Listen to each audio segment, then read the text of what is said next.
Solange Tremblay, Marcel Lacombe, Sylvain Desmontigny, Monique Legault, et en action des grâces à Notre-Dame de Fatima et pour les faveurs obtenues par la Sainte Claire.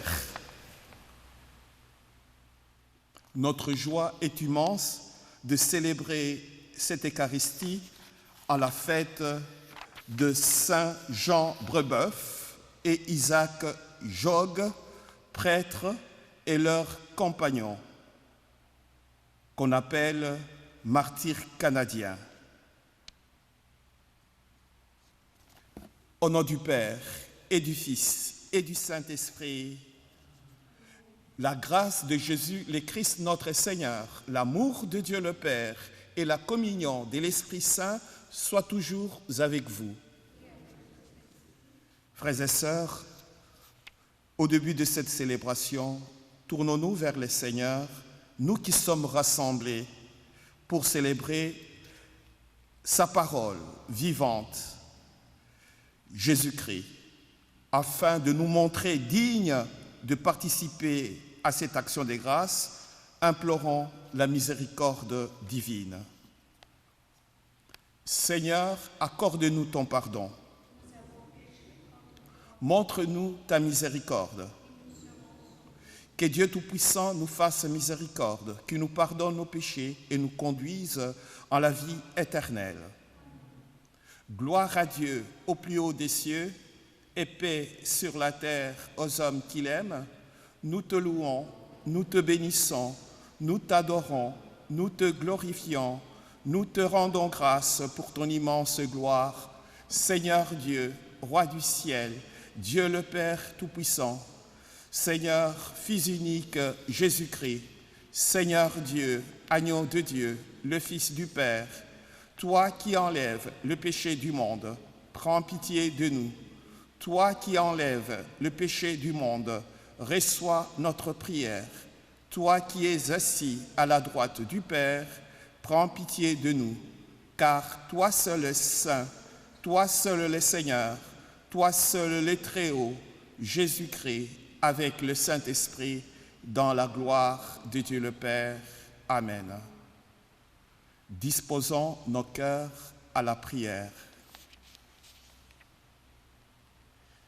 Tu as voulu, Seigneur Dieu, que la parole et le sang de tes saints martyrs, Jean de Brebeuf, Isaac Jogues et leurs compagnons, sanctifient les débuts de l'Église en Amérique du Nord, fait que s'élève partout à leur prière une moisson de chrétiens-chrétiennes, chaque jour plus abondante, par Jésus-Christ, ton Fils notre Seigneur, qui vit et règne avec toi dans l'unité du Saint-Esprit, Dieu, pour les siècles des siècles.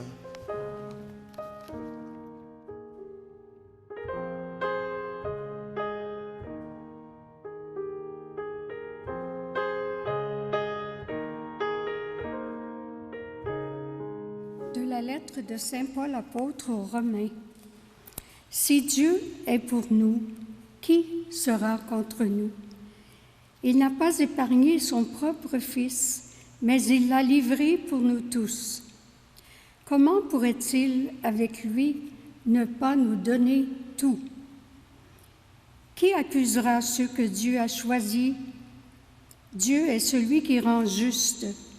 Alors, qui pourra condamner? Le Christ Jésus est mort, bien plus, il est ressuscité. Il est à la droite de Dieu, il intercède pour nous. Alors, qui pourra nous séparer de l'amour du Christ? La détresse, l'angoisse, la persécution, la faim, le dénuement, le danger, le glaive? En effet, il est écrit, « C'est pour toi qu'on nous massacre sans arrêt, qu'on nous traite en brebis d'abattoir. » Mais en tout cela, nous sommes les grands vainqueurs grâce à celui qui nous a aimés. J'en ai la certitude, ni la mort, ni la vie, ni les anges, ni les principautés célestes, ni le présent, ni l'avenir, ni les puissances, ni les hauteurs, ni les abîmes, ni aucune autre créature, rien ne pourra nous séparer de l'amour de Dieu qui est dans le Christ Jésus, notre Seigneur. Alors, qui pourra condamner le Christ Jésus? Parole du Seigneur. Nous rendons grâce à Dieu. Le psaume. Comme un oiseau, nous avons échappé au filet du chasseur. Comme un oiseau, nous avons échappé au filet du chasseur. Sans le Seigneur qui était pour nous, quand des hommes nous assaillirent, alors ils nous avalaient tout vivants dans le feu de leur colère. Comme un oiseau, nous avons échappé au filet. Alors le flot passait sur nous, le torrent nous submergeait, alors nous étions submergés par les flots en furie. Comme un oiseau, nous avons échappé au filet du chasseur. Béni soit le Seigneur. Le filet s'est rompu, nous avons échappé. Notre secours est dans le nom du Seigneur qui a fait le ciel et la terre. Comme un oiseau, nous avons échappé au filet du chasseur. Alléluia, alléluia, alléluia.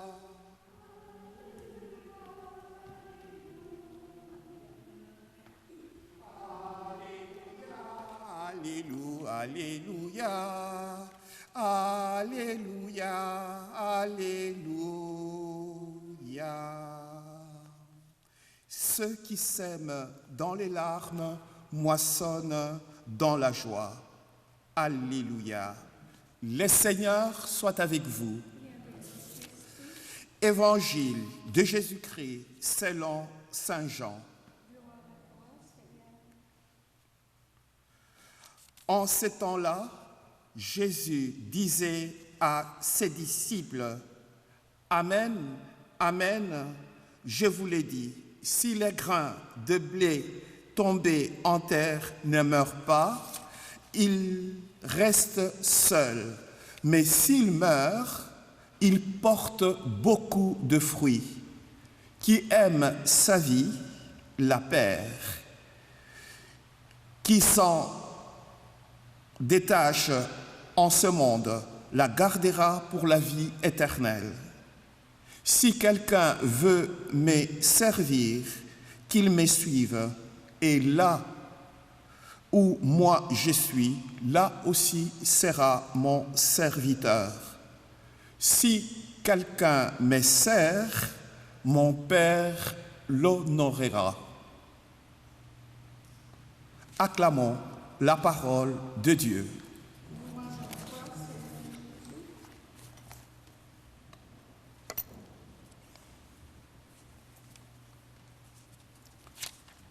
Qui nous séparera de l'amour du Christ?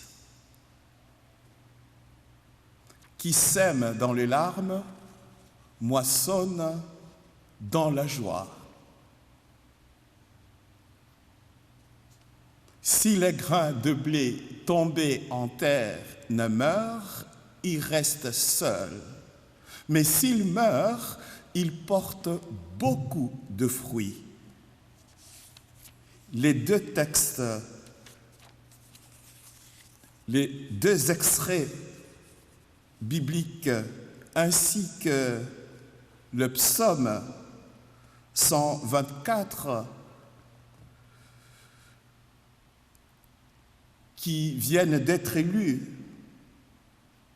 en ce jour de fête de premier martyr canadien, de modèles inspirants pour l'Amérique du Nord. Jésus, Saint Paul et les psalmistes mettent de mots la révélation qui donne sens à notre vie de croyants, croyantes. Dieu nous a manifesté son amour dans son Fils, mort pour nous, et rien ne pourra nous l'enlever. Notre vie est fragile, et Jésus prend la métaphore du grain de blé tombé en terre pour nous expliquer tous les mystères de la vie.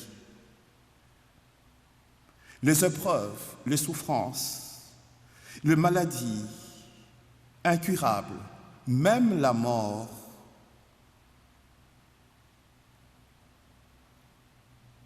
Nous sommes toujours et nous resterons dans les cœurs de Dieu. En fait, ce ne sont pas nos bonnes actions qui nous sauvent, mais l'amour inconditionnel de Dieu.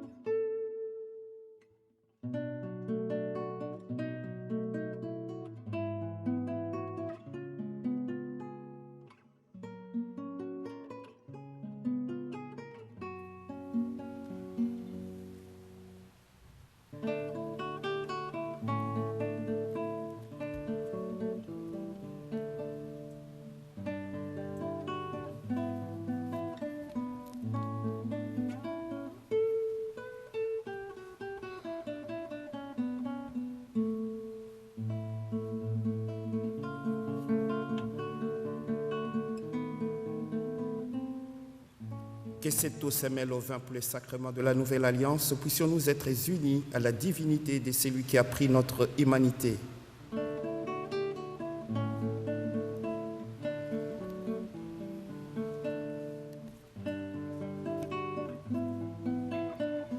Tu es béni, Seigneur, Dieu de l'univers.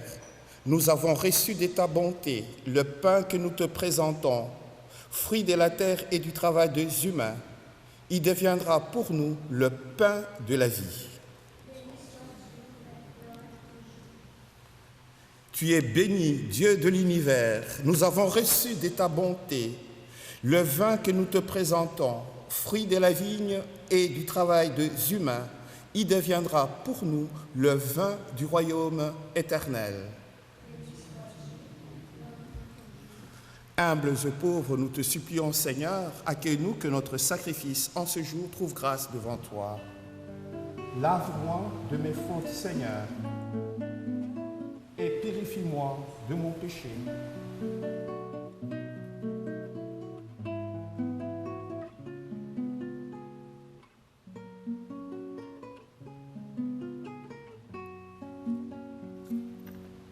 Prions ensemble, frères et sœurs, au moment d'offrir les sacrifices de toute l'Église.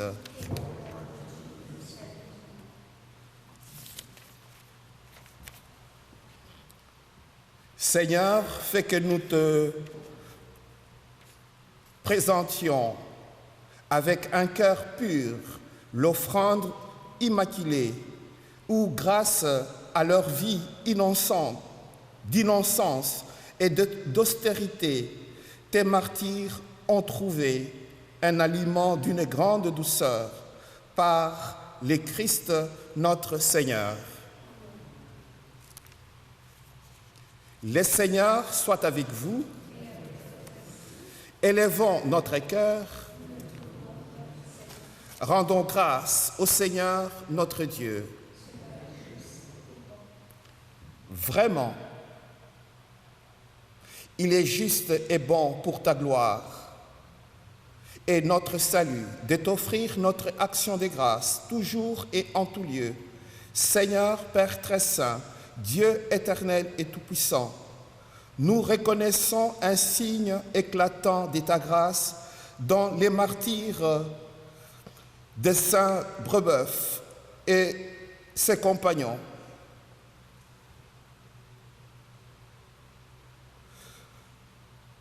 En répandant leur sang, leur propre sang, comme le Christ, Ils ont glorifié ton nom.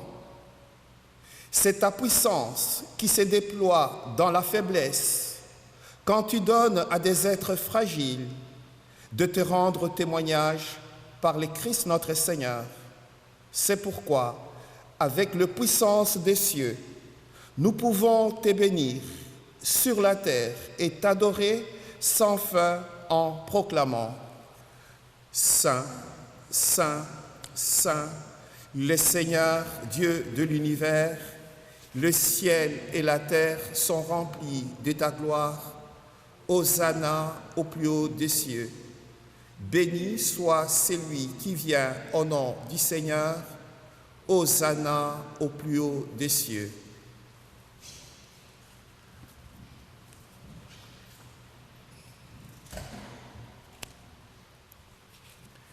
Toi qui es vraiment saint, toi qui es la source de toute sainteté, Seigneur, nous te prions. Sanctifie ces offrandes en répandant sur elles ton esprit, qu'elles deviennent pour nous les corps et le sang de Jésus, le Christ, notre Seigneur. Au moment d'être livré et d'entrer librement dans sa passion, il prit le pain, il rendit grâce, il le rompit et le donna à ses disciples en disant « Prenez et mangez-en tous, ceci est mon corps livré pour vous. »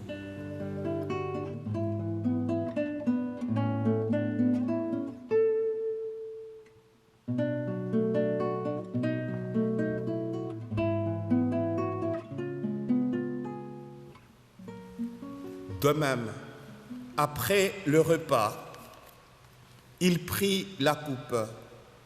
De nouveau, il rendit grâce et la donna à ses disciples en disant « Prenez et buvez-en tous, car ceci est la coupe de mon sang, le sang de l'alliance nouvelle et éternelle, qui sera versé pour vous et pour la multitude en rémission des péchés. Vous ferez cela en mémoire de moi. »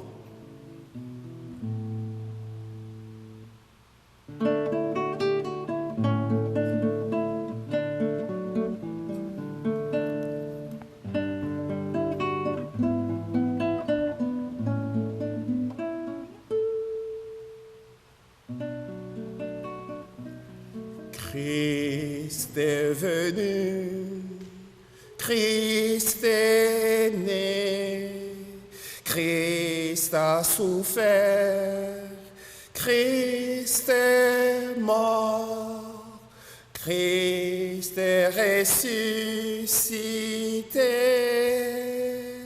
Christ est vivant, Christ reviendra,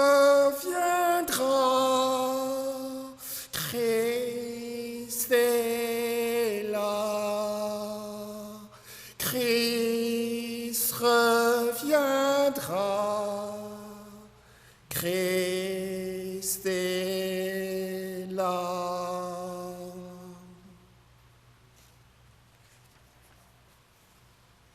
En faisant ainsi mémoire de la mort et de la résurrection de ton Fils, nous t'offrons, Seigneur, le pain de la vie et la coupe du salut. Et nous te rendons grâce car tu nous as estimés dignes de nous tenir devant toi pour te servir. Humblement, nous te demandons qu'en ayant part au corps et au sang du Christ, nous soyons rassemblés par l'Esprit Saint en un seul corps. Souviens-toi, Seigneur, de ton Église répandue à travers le monde.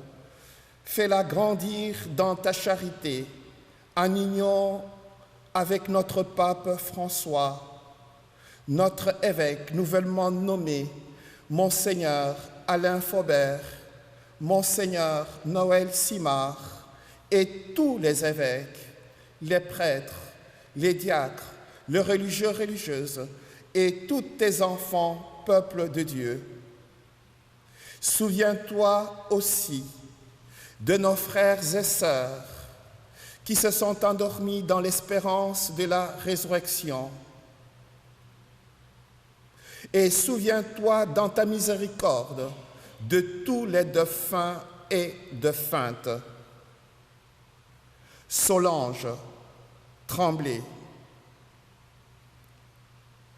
Marcel, Lacombe, Sylvain de Montigny, Monique Legault et tous les êtres chers qui nous ont quittés, marqués par les signes de la croix. Accueille dans la lumière de ton visage. Sur nous tous, enfin, nous implorons ta bonté. Permets qu'avec la Vierge Marie, la bienheureuse Mère de Dieu, Notre-Dame de douleur, avec Saint Joseph, son époux, les apôtres, le martyr, Saint Jean de Brebeuf et ses compagnons, Saint Michel l'Archange, Saint Pierre, Saint Jean-Baptiste, Saint Frère André, Sainte Catherine, le bienheureux Carlo, les bienheureuses Marie-Anne Blondin et Pauline, et tous les saints et saintes qui ont fait ta joie au long des âges, nous ayons part à la vie éternelle, et que nous chantions ta louange et ta gloire par ton Fils Jésus le Christ. Disons ensemble, par lui, avec lui et en lui, à toi, Dieu le Père Tout-Puissant, dans l'unité du Saint-Esprit, tout honneur et toute gloire pour les siècles des siècles. Amen.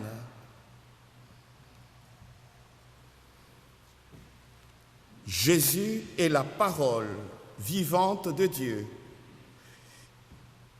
Il nous a appris comment prier. Ensemble, disons avec confiance la prière que lui-même nous a enseignée. Notre Père, qui es aux cieux, que ton nom soit sanctifié, que ton règne vienne, que ta volonté soit faite sur la terre comme au ciel. Donne-nous aujourd'hui notre pain de ce jour. Pardonne-nous nos offenses, comme nous pardonnons aussi à ceux qui nous ont offensés. Et ne nous laisse pas entrer en tentation, mais délivre-nous du mal. Car c'est à toi qu'appartiennent le règne, la puissance et la gloire pour les siècles des siècles. Seigneur Jésus-Christ, tu as dit à tes apôtres, « Je vous laisse la paix, je vous donne ma paix. Ne regarde pas nos fragilités, nos péchés, nos doutes, nos hésitations, notre manque de foi, mais la foi de ton Église, pour que ta volonté s'accomplisse. Donne-lui toujours cette paix et conduis-la vers l'unité parfaite, toi qui vis et règnes pour les siècles des siècles. Que la paix du Seigneur soit toujours avec vous. Frères et sœurs, dans la charité du Christ, montre-nous un signe d'amour, de paix, de joie.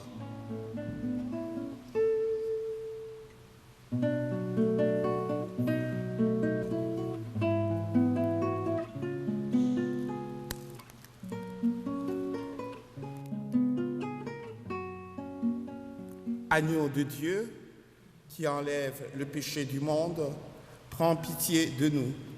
Agneau de Dieu, qui enlève le péché du monde, prends pitié de nous. Agneau de Dieu, qui enlève le péché du monde, donne-nous la paix.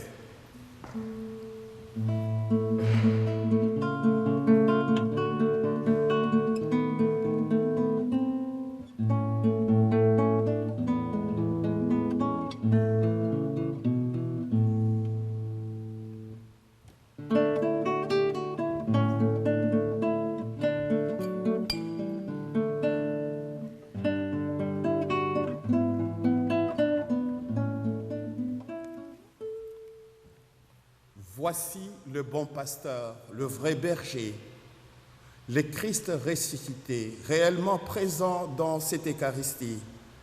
Il est l'agneau de Dieu, celui qui enlève le péché du monde. Heureux, heureuses les invités au repas de noces de l'agneau. Seigneur, je ne suis pas digne de te recevoir, mais dis seulement une parole et je serai guéri. Que le corps et le sang du Christ nous gardent pour la vie éternelle.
Disposons nos cœurs à la prière.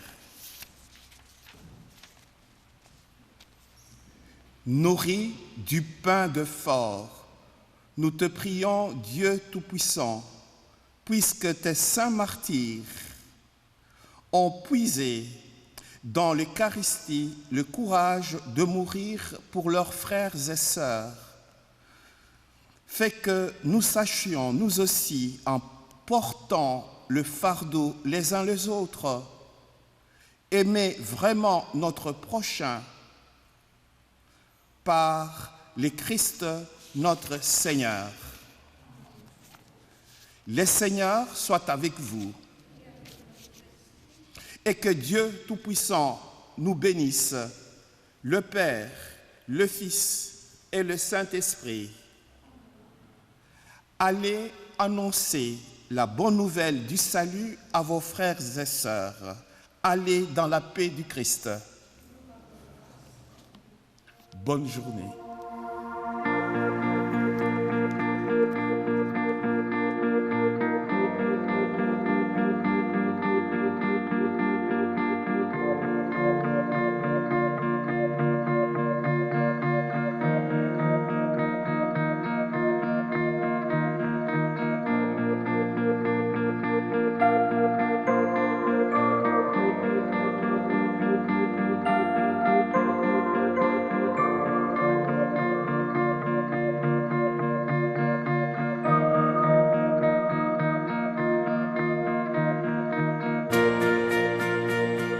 On va aller voir ici un autel latéral. C'est un corps de Philippe Liébert, un petit peu plus difficile d'accès. Comme nous sommes en restauration, les statues habituellement ne sont pas là. C'est parce que nous sommes encore en restauration. Alors, c'est une copie un peu plus, beaucoup moins, je devrais dire, élaborée que le maître-autel, mais conçu par le même en 1798.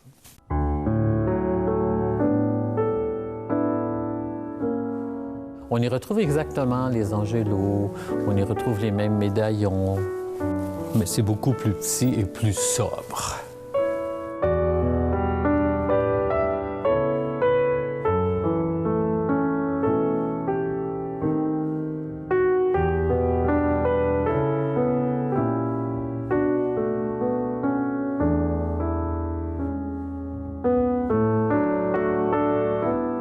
Sur la porte du tabernacle, on peut voir Saint-Joseph.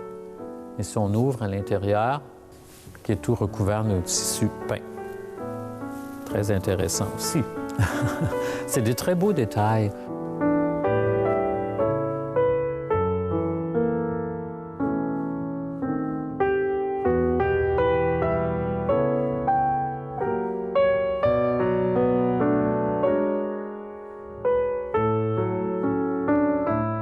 Sur la porte, on retrouve Saint-Joseph et l'enfant Jésus et naturellement Saint-Joseph qui domine l'autel latéral.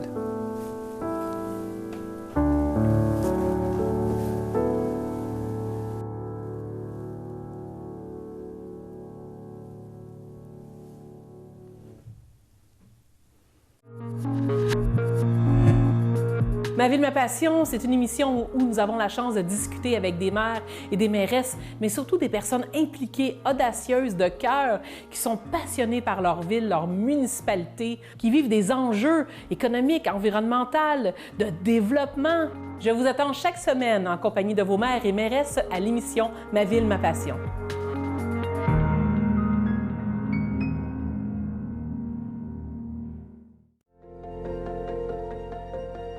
Cette semaine, je vous amène à Saint-Lazare découvrir deux croix de chemin bien spéciales.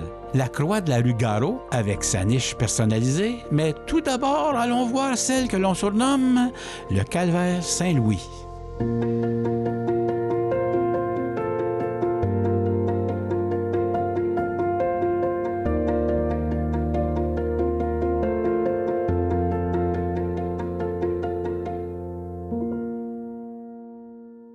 Nous sommes présentement à Saint-Lazare, au coin de l'avenue Bédard et du chemin Saint-Louis, pour vous présenter le calvaire, et je ne sac pas là.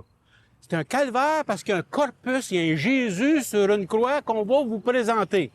Mais pour nous présenter les détails de cette croix, j'ai pensé inviter nul autre que la vice-présidente de la Société historique de Saint-Lazare, Madame Annick Chevrier. Bonjour, bonjour Robert.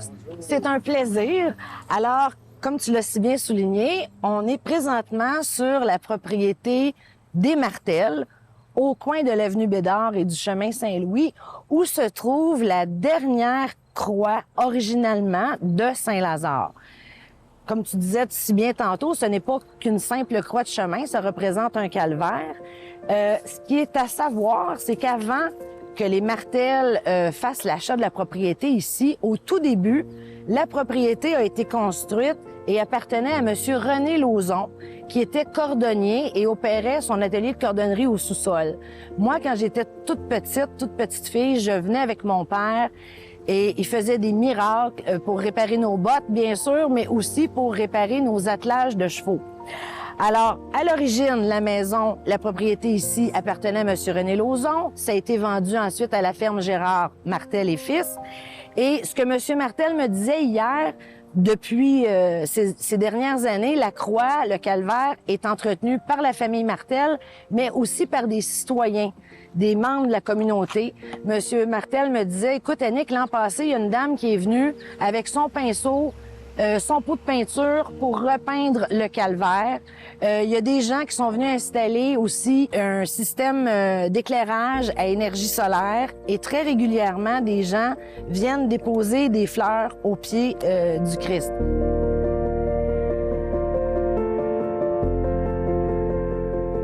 Une personne qui pourrait vous en dire davantage sur les origines de la croix serait Suzanne Lauzon. Nulle autre que Suzanne, ça me fait plaisir, Suzanne, que tu sois là, qui est la nièce de M. René Lauzon, le cordonnier, qui était sourd et muet, et lui et son épouse habitaient ici. À ce moment-là, moi, quand j'étais petite, puis que je venais, la croix avait déjà un Jésus. Mais toi, tu dis qu'il n'y a pas toujours eu un Jésus dessus. Moi, j'ai 75 ans bientôt, puis le Jésus doit avoir été posé quand j'avais 15 à 18 ans. OK. À ma mémoire. Mais là, OK. c'est loin, ça. Aux alentours de... Mais qu'est-ce qui a fait qu'à un moment donné, on a érigé, on a installé sur la croix un Jésus? C'est tous les citoyens durant Saint-François qui ont payé pour acheter ça. Ils sont mis ensemble, comme M. Cyril Daou, Jean Lauzon, René, mon oncle René, Horace Poirier, Lucien Poirier, Ernest Lauzon, Willy Castonguay, Gérard Martel, Harvey, tout ça. Bon, tous les gens là, du Oui. secteur parce qu'on appelait ça le coin Saint-François, Oui. ici à l'époque, Puis ils ça sont mis soutenait ensemble. tout ensemble, oui. Puis ce Jésus-là, il est pas en plâtre, il Non. est en métal. Il est en métal à peu près d'un demi-pouce d'épais parce que mon père l'a décroché avec un de mes cousins. Puis une fois, on l'a emmené dans un hangar chez nous, je l'ai sablé, puis je l'avais peinturé. Ça, j'avais à peu près 35 ans quand j'avais fait ça. Puis après ça, on est revenu le reposer là. Puis là, ça a été vendu après ça à la ferme Martel. Puis là, bon, on s'en est pas occupé. Puis, juste par curiosité, le Jésus a pas toujours été blanc parce que tu m'as montré des vieilles photos, là. Originalement, il était de quelle couleur? Bien, il était comme brun, tu sais, avec le soleil, puis c'est du métal. Et puis on l'avait peinturé comme or, nous autres, mais ça n'a pas resté longtemps. OK, ça l'a oxydé, ça, hein? oui. Ça a comme bruni. Bien, merci beaucoup pour ces informations-là. Ça nous en apprend davantage. Surtout que cette croix-là est vraiment spéciale parce que c'est la dernière qui est originale de Saint-Lazare. Oui. Merci. Merci, Suzanne. Merci, Annick. Plaisir. Pour compléter, je vais quand même décrire un petit peu la croix, même si elle est très sobre. D'abord, ce qu'il faut dire, en plus d'un corpus, le corpus qui veut dire tout simplement le corps du Christ, là, appliqué sur la croix, c'est une croix simple, il n'y a pas de décoration. Ce sont des madriers, 3 étages, 3 rangs de madriers 2 par 12 qui servent pour le montant. Et c'est le socle, c'est un socle particulier parce que tu as un socle en forme cruciforme, qu'on dit, en forme de croix. Et puis, de temps en temps, comme dit Suzanne Lauzon, les gens viennent porter un bouquet, un plat, quelque chose de fleuri pour maintenir en été là, la beauté du lieu. Et si on regarde d'en haut, il y a un appliqué qui est inscrit « Henri, Jésus de Nazareth, roi des Juifs ». Écrit en hébreu. Et ça, c'est au-dessus, dans la hampe supérieure. Mais vous remarquerez que les extrémités, c'est des extrémités finies, qu'on appelle ça en aigu. Il n'y a pas de chanfreinage comme dans les autres croix. C'est ce qui est de particulier ici, elle est sobre. Alors, merci tout le monde d'être présent pour cette présentation. Merci. Et longue vie à un des deux, une des 2 croix existantes.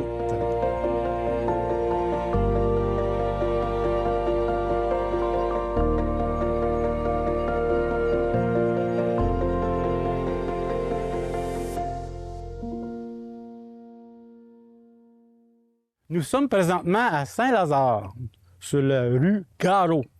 J'ai avec moi des gens qui vont nous expliquer la fameuse croix Garot. Et pour l'expliquer, j'ai avec moi la vice-présidente de la Société historique de Saint-Lazare, Annick Chevrier. Bonjour, Annick. Bonjour, Robert. Ça va bien? Très bien, et toi? Oui, ça va très bien. Toujours un plaisir de se retrouver. Oui, si tu veux bien nous préciser où est-ce qu'on est présentement. Nous sommes présentement au 1246 de la rue Garot, sur une propriété privée, la propriété de M. Alain et Mme Raymonde Garot. Ce qui est assez inusité parce qu'habituellement, les croix de chemin se retrouvent en bordure de route. Mais cette croix-ci, ce qu'il y a de particulier, c'est qu'elle n'est pas originalement de Saint-Lazare. Elle vient du chemin Saint-Féréol à Les Cèdres. Alors, qu'est-ce qui a fait que la croix de chemin de Saint-Féréol à Les Cèdres s'est retrouvée ici, sur une propriété privée à Saint-Lazare? J'ai ici M. Gaétan Boucher, qui est un résident de Saint-Lazare et qui peut nous en dire un petit peu plus sur cette histoire. Comment se fait-il que la croix s'est retrouvée ici à Saint-Lazare? Ça fait très longtemps, mon beau-frère me disait tout le temps que j'aimerais ça avoir une croix de chemin. Là, un jour, en m'en revenant des Cèdres, parce que j'ai de la parenté aux Cèdres, dont mon fils, j'ai vu la croix couchée à terre sur le bord du fossé qui sépare le terrain de M. Cousineau et du fils Cousineau. J'ai demandé qu'est-ce qui arrivait avec la croix. Bien, il dit on n'est pas intéressé à la remettre sur le terrain et puis on veut s'en défaire. Un coup, avoir mis dans la remorque, bien, le monsieur, il dit j'ai le socle avec. Là, avec son tracteur, il a réussi à le chaîner, à lever le socle, puis à le mettre dans la remorque juste à côté de la croix. Là, on est parti de là, on est venu ici. Lui, on avait fait un trou, et puis là, on a mis le socle dans le fond, en se laissant un peu d'espace pour jouer avec, pour le tourner un peu, le mettre dans cet angle-là. Parce qu'on voulait vraiment que ça soit comme la vision du chemin, tu sais. Après ça, on a installé la croix. On l'a mis avec ses boulons originaux, puis tout est original.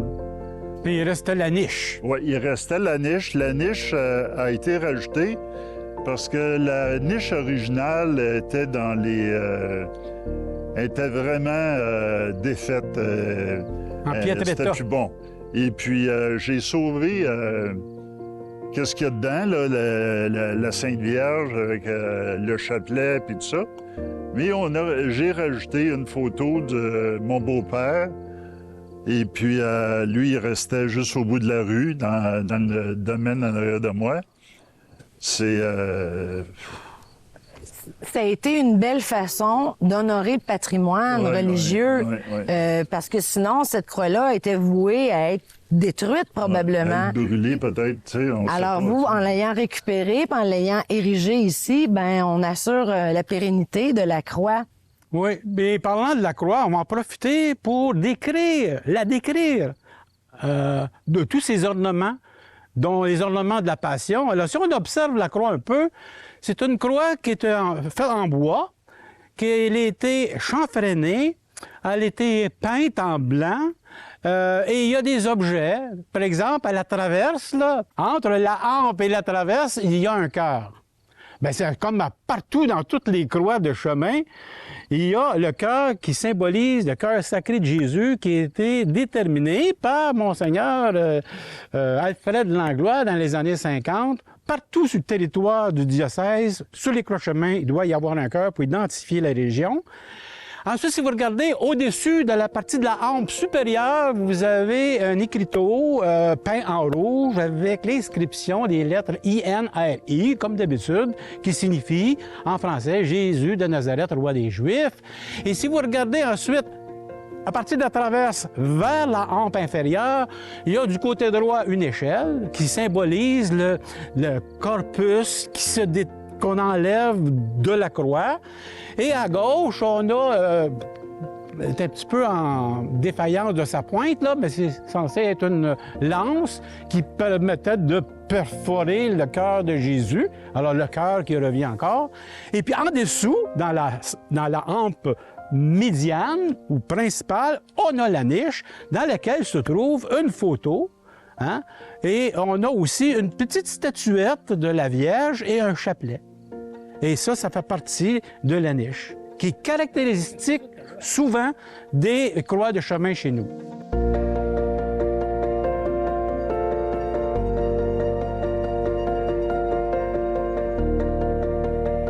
Monsieur Boucher, originalement, quand vous avez récupéré la croix sur Saint-Féréol, est-ce que les ornements de l'échelle, de l'épée, de la niche étaient là, le Sacré-Cœur, l'inscription Henri?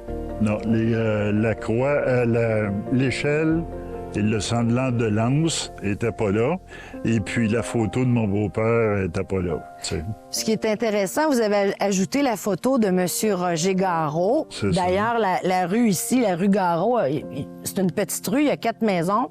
Ce sont tous des membres de la famille Garot qui y habitent. Et le patriarche, M. Garot, on aperçoit tout au fond, derrière le lac, c'était sa terre, c'était les terres de M. Garot. Donc, c'est en sa mémoire et à son hommage que vous avez fait ça. C'est un beau geste. Alors, vous voyez, on vient de rencontrer la deuxième croix et la dernière croix qu'il y a sur le territoire de Saint-Lazare. Et je remercie Madame la vice-présidente Annick Chevrier et Monsieur Gaétan Boucher pour leurs explications. Et là-dessus, on vous dit, n'allez pas trop loin parce que la prochaine fois, on va vous en présenter une autre croix.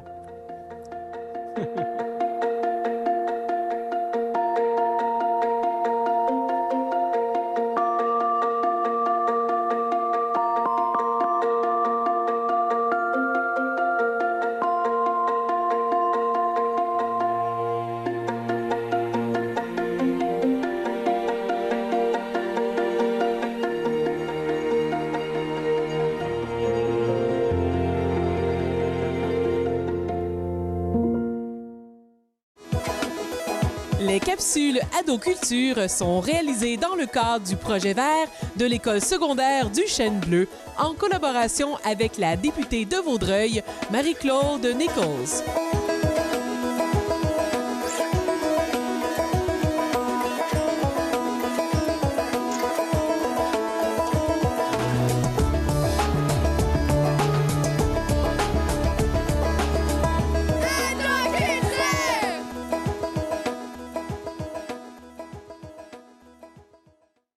Aujourd'hui, je fais le grand ménage au jardin. Fin septembre, début octobre, ici à l'école secondaire du Chêne Bleu, c'est maintenant le temps de faire le grand ménage et la fermeture du jardin. Explique-moi qu'est-ce que tu es en train de faire. J'ai en train de faire de tirer toutes les racines du terre, les aubergines. Ils sont très forts, alors je dois travailler fort. Ouais. Est-ce que c'est difficile parce qu'il fait un peu froid, non? Non, c'est juste parce que le sol est vraiment compact. Okay. Fait qu'il faut vraiment forcer fort avec la fourche, c'est ça? Oui. Montre-moi comment tu fais, montre-moi ton truc. Tout autour, je prends le fourche et j'enlève un peu le terre. Et après, je tire aux racines de l'aubergine. Et après...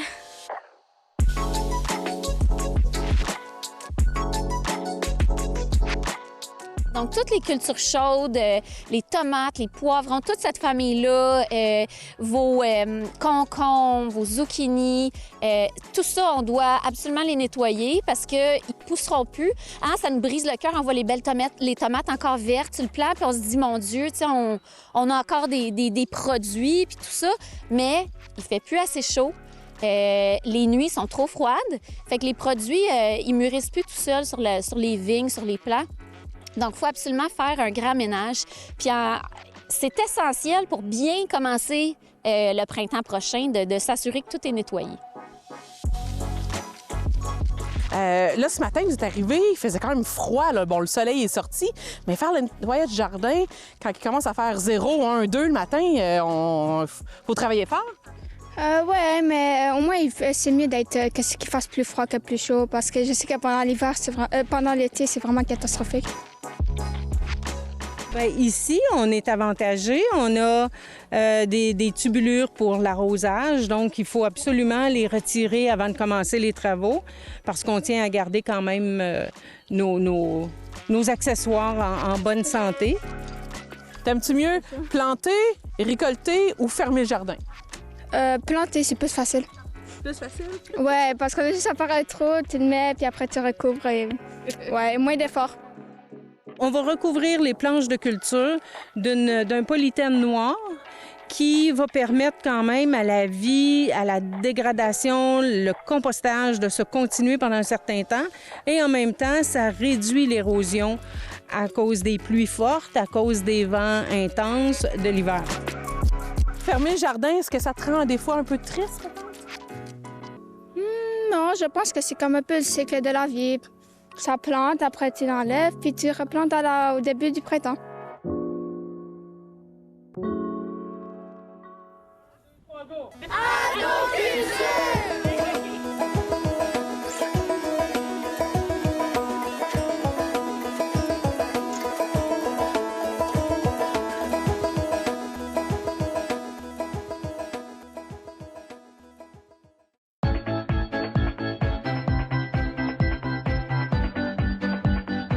Regarde, tu vois, ça n'a pas de bon sens, là, c'est le 3e qui arrive. Pas de bon sens. Hey, merci. De rien.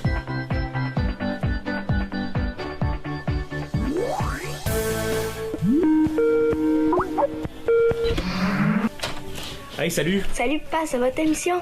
Ouais, c'est justement pour ça, faut que je te parle. J'avais une question pour toi. Est-ce que tu te protèges? Tu m'appelles pas pour ça, là? Ben non, je te parle pas de ça.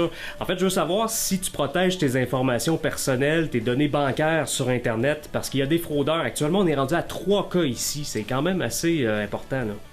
Ça t'est déjà arrivé d'être contacté via les médias sociaux ou de recevoir une story te proposant de faire de l'argent facile?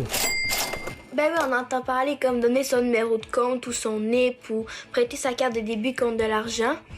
Mais mon ami m'en a parlé d'une offre d'emploi l'autre jour qu'on achète de la monnaie virtuelle ou des bitcoins. Mais si tu n'as pas grand-chose à faire puis l'argent à rendre. Bon, fais attention à tout ce qui est offre. Commence dès maintenant ou t'as pas besoin d'entrevue. Ça peut être des arnaques. Pas d'entrevue, hein? C'est comme trop beau pour être vrai. Je vais juste te rappeler, mais je sais que tu le sais déjà, là, ton NIP, ta carte, c'est confidentiel. Tu gardes toutes tes informations pour toi. Ouais, pas. Puis si tu participes à cette arnaque, tu risques de perdre la confiance de ton institution bancaire. Donc la prochaine fois que tu vas recevoir une telle demande de ton chanteur préféré ou ton influenceur préféré... C'est beau, pas, j'ai compris. Je reste sur mes gardes. Je sais que ce sera pas lui. Hey, d'ailleurs, j'ai vu que tu avais mis ton ancien cellulaire en vente sur Marketplace. T'as vu ça? Ben moi, je te conseille, si tu le vends, d'être accompagné de ton amie Sarah, puis aussi d'aller dans un endroit public pour faire la transaction. Privilégie l'argent comptant, puis accepte pas des cartes cadeaux. Ok, bye, là, inquiète-toi pas. Ouais, faut que je te laisse, on a du travail à faire. Salut! Petit 4, sergent.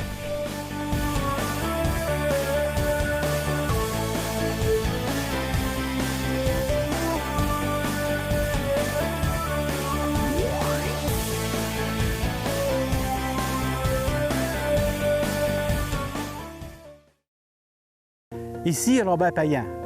Je vous invite à nous suivre sur la télévision communautaire, c'est sur la télé, afin de découvrir les croix de chemin de la presqu'île de Vaudreuil-Soulanges.